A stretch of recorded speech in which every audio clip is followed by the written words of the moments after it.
Hi people, how are you doing? Well, I'm also fine.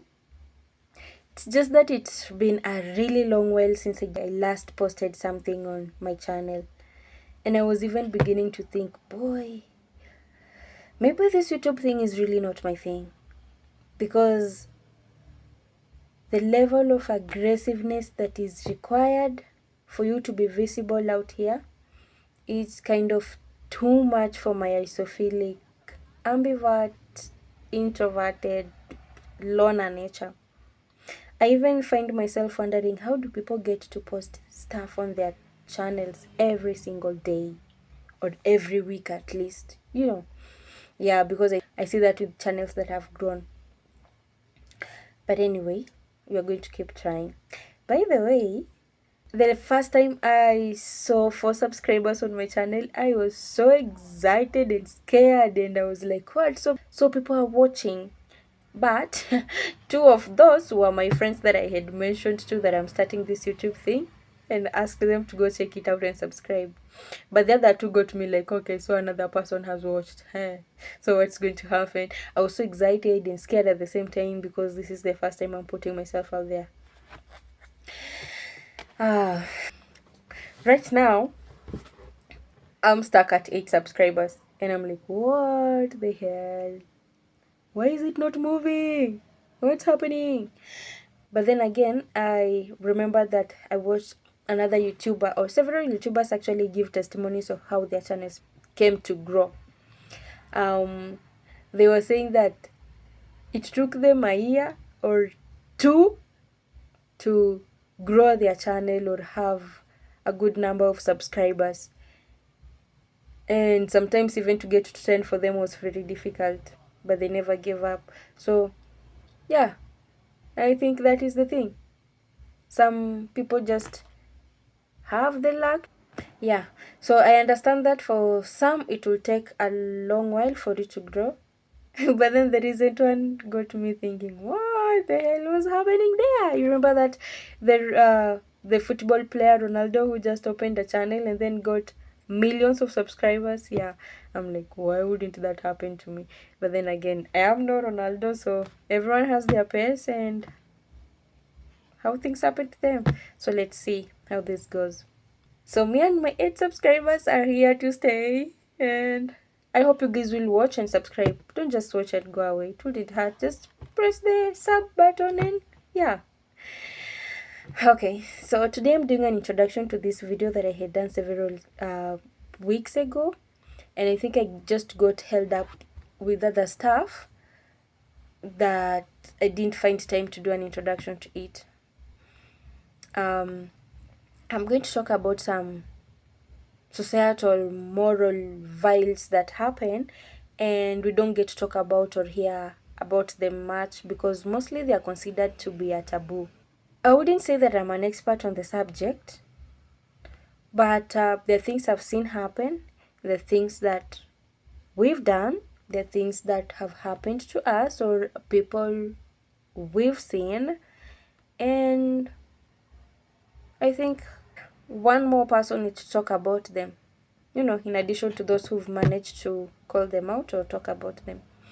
So I'm going to highlight them here, but there are things that I know things like incest, homosexuality, pedophile, bestiality, unfaithfulness, fornication. There are things that happen in the society. We are victims of some. In other cases, we are the perpetrators.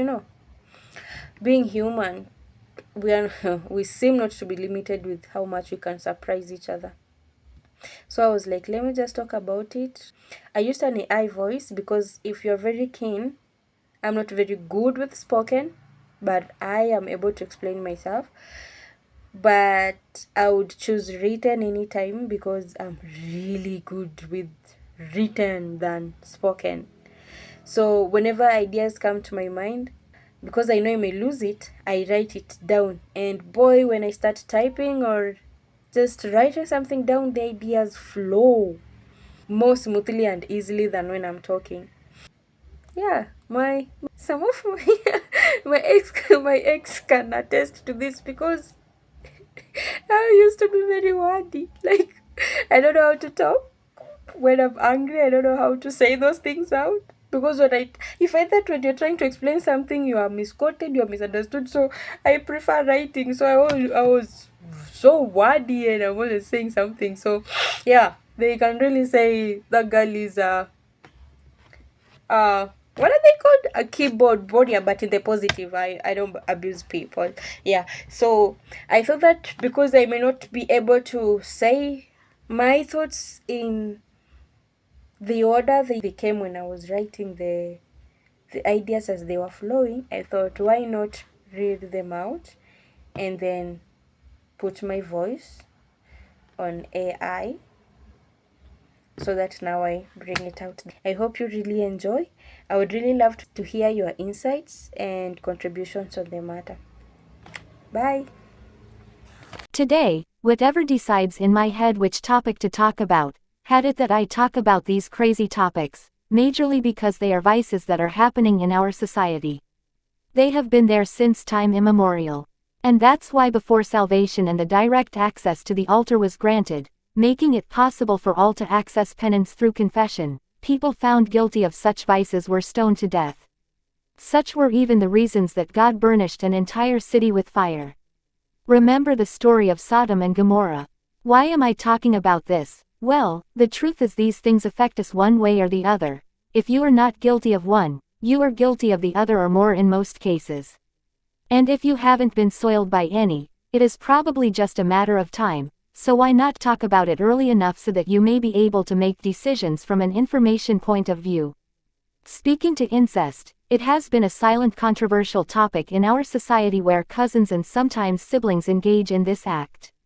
You get someone asking questions like, when God created Adam and Eve and they were the only humans on earth, how did procreation happen if the siblings did not engage in this act? Well, to be honest, it baffles me as well. But isn't it why God caused it that people stopped speaking one language in Babylon when they tried to build a tower that would get to heaven? Was that the birth of different races and tribes? Any insights will be appreciated. Moving on, I used to ask myself, why would someone leave to have a human partner and end up with an animal? Just how? Then I grew up and stopped asking so much questions or being judgmental when I understood the dynamics of the human nature, starting from feeling rejection to having mental disorders. I am sure I'm not the only one who sits down and asks, why would a normal person resort to rape when there are many people that would accept to do the act with them? Why would someone molest a child when there are a multitude of grown-ups who would be more than willing to accept them? Why would we cheat on each other or lie by promising someone heaven on earth just to get them to bed when we can use the truth and be accepted by others even if others reject us? So many questions, then you get to understand the perversion of the human mind. Personally, I feel that if I were to choose between hurting another person, say my spouse, either by cheating on them or lying to them, and sins against the self, I feel that I would handle sins against the self better than I would handle knowing I hurt another human. This is the reason I have never understood why one would cheat, lie, manipulate, humiliate and hurt another in a relationship or family setup. I struggle to understand and even forgive these kinds of deeds because I always feel someone had the choice to be honest and tell me the truth instead, they just chose to lie and manipulate me. But then again, some people don't even care about other people. We have very vile and psychopathic people living like animals amongst us, and it's just sad. I hope everyone gets protected from such vices. Just to clarify, I know someone would go on me like, if I chose to sin against myself and not another person, that does not make me a saint either, and you know what, you are right, absolutely.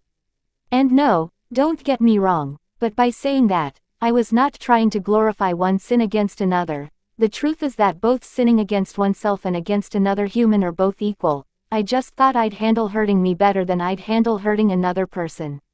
Anyway, sexual purity calls that we keep pure our bodies, mind and soul, they are the temple of the Lord. I'm sure we are familiar with that verse. But if this were a walk in the park, it would mean that there'll be no fornication nor adultery nor masturbation nor homosexuality and all such vices. However, the truth is, this is no call for the faint-hearted, and it is not easy, more especially when you are being told that attaining sexual purity would mean that you do not think, look nor desire another person lustfully. Now, how many of us are not guilty of that? How many of us can actually say that they have attained that level of purity in all honesty? I think that this is one of the toughest tasks ever given to us humans. Most times that not, the spirit will be willing to fight against our desires, but the body will somehow always so stubbornly give in. Regardless, we all know the wages of sin, so I do not want to go on about the eternal damnation of our souls and all. But also, let us remember that the same God that gives judgment on our deeds says that there's no temptation that would come our way that we cannot handle. Now, I do not think that this means we cannot slip and fall. We may handle the temptation or task assigned to us, but also sometimes fail. The thing is, what do we do then? Well, we could start by being honest with ourselves and others. Be a little more caring and remember that the same God that passes judgment on us does not shun us because we are sinners. He welcomes us back like the Father did the prodigal son with open arms, but only when we seek Him with meekness and contrite hearts. That means that sometimes the problem may not be falling down, but what are you doing to get yourself back up? Then it gives rise to a concern that, does it mean that because God has His arms always open to welcome us back, we should let ourselves sin knowing we will just go back to God and He will take us back? Isn't that in itself sin? Taking advantage of the mercy and grace of God. My catechism tells me that God does not forgive sins we do knowingly and intentionally. If you ask me, I think that this is a war, a spiritual one that we all have to fight tirelessly, and keep our consciousness alive, because the law is written in our hearts and we'll always know what is right from wrong. May the heavens guide us to live dignified and pleasing lives. Not to sound too religious, but we all have a responsibility towards God, ourselves and the society, to live acceptable lives that can be emulated by others. Let me know your thoughts on this subject.